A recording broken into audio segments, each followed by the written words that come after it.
You walked into the store for one thing. You left with four. You didn't plan to buy that.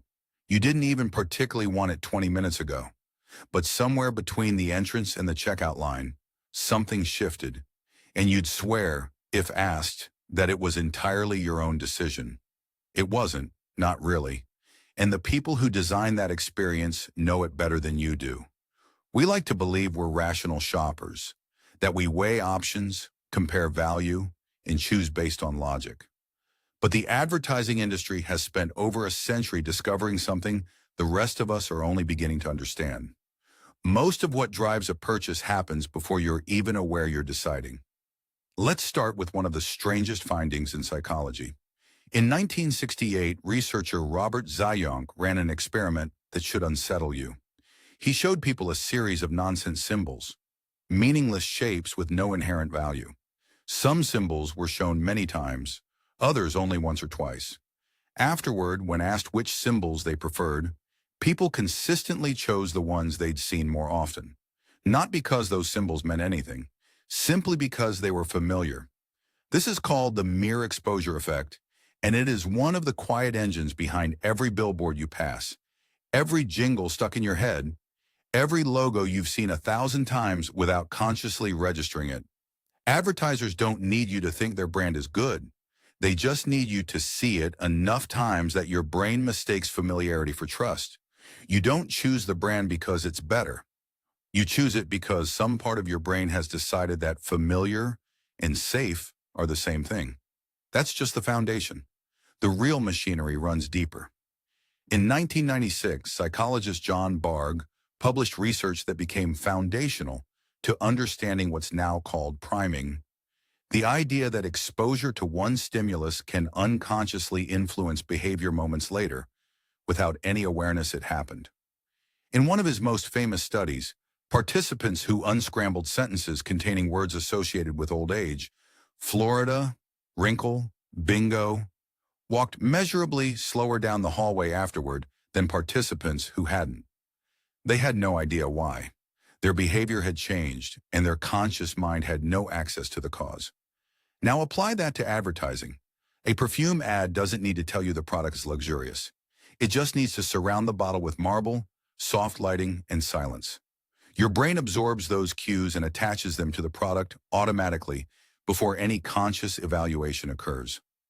By the time you're standing in the store, you don't think this ad used lighting to imply luxury. You just feel like the product is luxurious. The mechanism disappears. Only the conclusion remains. This is the part that should genuinely concern you. The most effective advertising doesn't feel like advertising at all. In 2004, a team led by neuroscientist Reid Montague ran an experiment that's become legendary in marketing circles. They put people in fMRI scanners and had them taste Coke and Pepsi, both unbranded. Brain activity showed no significant preference, and in blind taste tests, Pepsi often won. But when participants were told which drink was Coca-Cola, brain regions associated with memory and emotional processing, not taste, lit up dramatically, and preference shifted decisively toward Coke. The brand itself was activating neural circuitry that had nothing to do with the product's actual qualities. Coca-Cola wasn't selling a drink. It was selling decades of accumulated emotional association, and your brain couldn't tell the difference between the memory and the flavor. This is what neuromarketing researcher Martin Lindstrom spent years documenting, that purchasing decisions are driven overwhelmingly by emotional and unconscious processes, with rational justification arriving afterward, almost as an afterthought. You don't decide and then feel. You feel and then you construct a reason that sounds like a decision. Daniel Kahneman, the psychologist who won a Nobel Prize for this kind of research, described it as the difference between two systems. System 1 is fast, automatic, emotional. It's making decisions constantly beneath your awareness. System 2 is slow, deliberate, and rational. But it's lazy. It only engages when something forces it to. Advertisers don't try to convince System 2. They don't need to win an argument. They just need to make System 1 feel something, quickly, before System 2 ever shows up to ask questions. This is why the most expensive advertising rarely mentions the product's features at all. It sells a feeling, a status, an identity, because that's what actually drives the purchase. The features get researched afterward, if at all, to justify a decision that was already made. There's a darker layer to this, documented by Robert Cialdini in his landmark work on persuasion. Cialdini identified specific psychological triggers, scarcity, social proof, authority, reciprocity, that bypass rational evaluation almost entirely. Only 3 left in stock. 9 out of 10 people recommend this, a countdown timer on a checkout page. None of these are about the product. They're about manufacturing urgency and borrowed trust, 2 things your brain is evolutionarily wired to respond to without question. Scarcity worked for our ancestors because resources genuinely were limited, and hesitation could mean losing access to food or shelter. Your brain still runs that ancient program, even when the scarcity is a fake countdown timer that resets the moment you refresh the page. So if this machinery is so effective and so invisible, what can you actually do? The first step is simply knowing the mechanism exists. Studies on persuasion consistently show that awareness of a manipulation tactic reduces, though doesn't eliminate, its effect.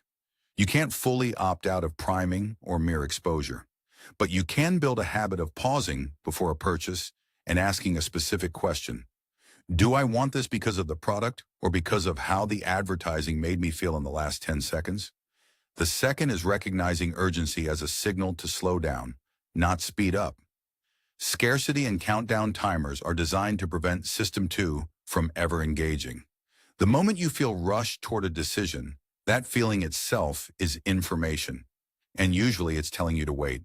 The third is auditing repeated exposure. If you find yourself drawn to a brand and can't articulate why, ask whether you've simply seen it constantly. Familiarity feels like preference. It isn't the same thing.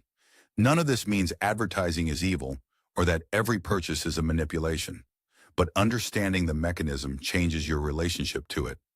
You stop being a passive recipient of psychological engineering and become something closer to an informed participant. The next time you feel a sudden, strong pull towards something you didn't plan to buy, pause for one moment.